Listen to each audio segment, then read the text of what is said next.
A new national domestic abuse register is being launched today by the Home Secretary, which aims to protect victims as well as tackling perpetrators. Yes, it will inform women if they're sharing a home or bank account with a convicted domestic abuser. Just to fill you in on this, 2 women a week are killed by a current or former partner, according to the latest statistics. Zoe Dronfield is a survivor and campaigner of domestic abuse and stalking. And she joins us now. And Zoe, we're really appreciative that you are willing to share your story with us. Good morning to you. Good morning. Thank you for having me. Zoe, what happened to you? What was your experience of domestic abuse? So I'd been in a relationship for about a year before he started to unravel. I then tried to end the relationship, and often this is the most difficult time in an abusive relationship. When you're trying to end it is when they up the ante. This is when the stalking started. And, I ended up having to call the police. The police response wasn't great. And then, the stalking escalated. I ended up meeting him and it nearly cost me my life. I was almost murdered. And yeah, I mean, I've seen photographs of the injuries you suffered and, almost too horrific to show, black and blue and terribly ill. In fact, I'm told we can show it, but I'd just like to say, anyone at home, you may... This is disturbing. Yeah, it is upsetting. Yeah. Let's just have a look at this image of you. But this is Zoe. This is the way she was left by the man in her life. And that is what domestic abuse looks like. There's no point dressing it up any other way. Exactly. That's the basic way, Zoe. It's ugly. It is awful. It is carried out often by men who are then free to enter into other relationships. So your view on what is being proposed by the Home Secretary today, what do you think?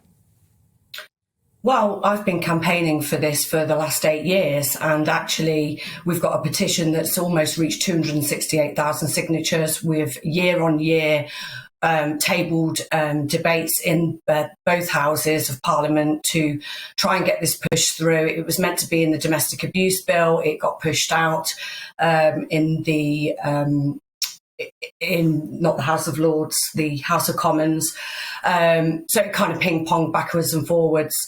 But the reason I am campaigning so heavily around this is because, most abusers have done this before. It's never a one-off incident. There's often other victims. And in my situation, I found out that actually when my story broke in the media and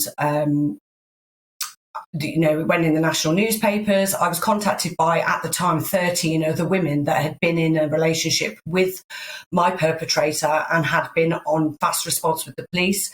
He had also been in a relationship with a serving police officer, and he had been put in prison for harassment against her, actually, 10 years prior to me. So, if they can't get it right for their own, then how are the rest of us going to do?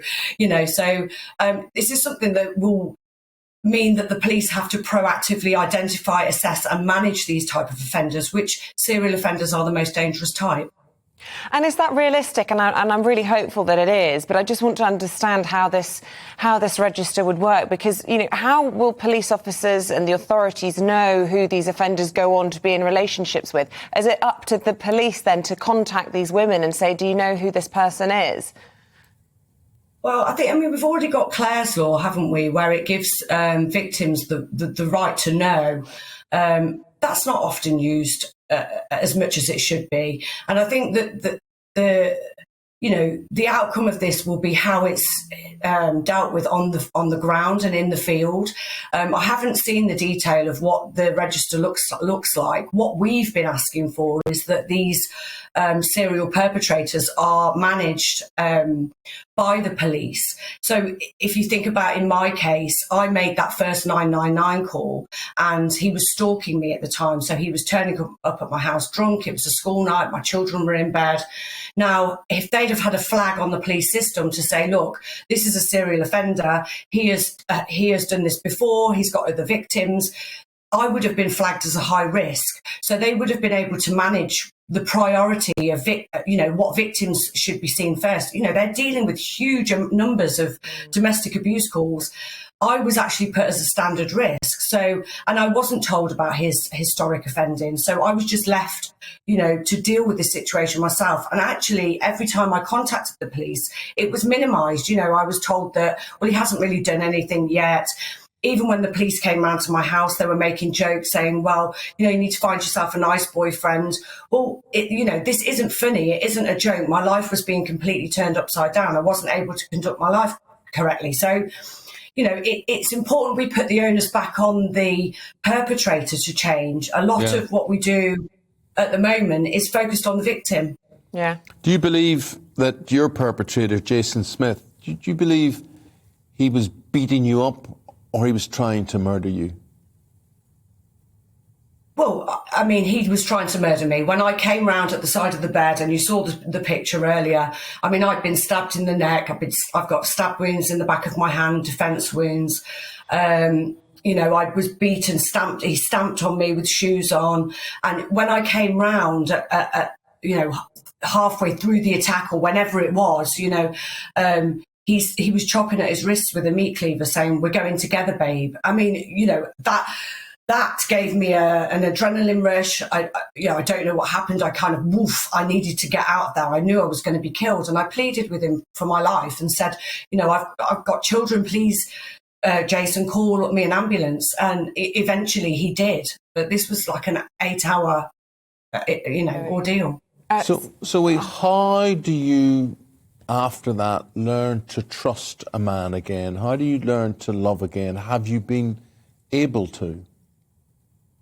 Yeah, I mean, I've been in a relationship for the last 6 years now. So, I was raised by my father, who's a good man, and, I've got a son. And I don't think that all men are like that. I don't label every man like that. And, there are some really lovely men in my life and men that have supported me throughout my campaigning, people that I work with, people in government, yourself, Eamon, there's many good men out there. It's not that it's abusers that we need to focus on.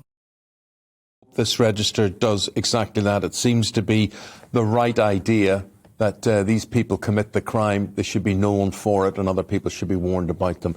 Zoe, an absolute privilege to listen to you, and we're just very humbled to listen to you as well. What a strong woman you are. Thank you very much. Thank you. Thanks for having me.